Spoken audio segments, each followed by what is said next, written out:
আমার মনে হয় আমার নিজের আসলে খুব একটা বেশি মানসিক চাপ নিতে হয়নি, কারণ আমি এত সুন্দর একটা টিম পেয়েছি।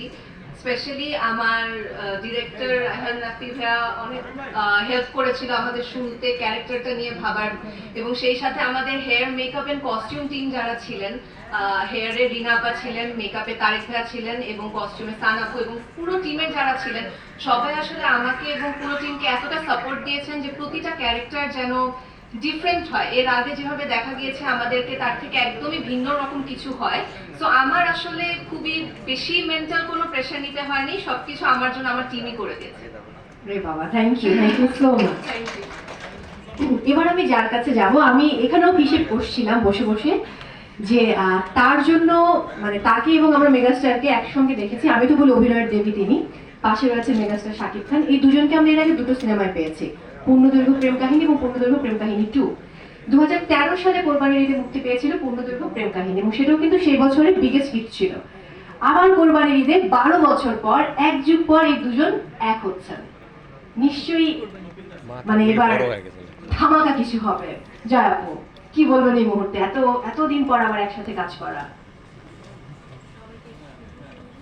সবাইকে শুভ সন্ধ্যা, গণমাধ্যমের বন্ধুরা এবং আমাদের গুণী যে শিল্পীরা রয়েছেন।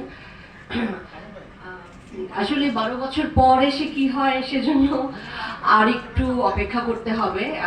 তবে আমি সব কিছু ছাপিয়ে বলবো যে ছবিটির কথা বলবো। সবকিছু, সব এফোর্ট সব তো আমাদের ছবির জন্য, সেটা আমি করি, সাকিব করে, বা আমরা একসাথে, অথবা পুরো টিম। আমার মনে হয় আপনারা সেটার উত্তর পেয়ে যাবেন একদিন পরে। শুধু আমি এটুকু বলতে চাই যে আমি অনেকদিন পরে আবার একটি ভীষণ বড় এবং অ্যারেঞ্জ টিমের সঙ্গে কাজ করলাম।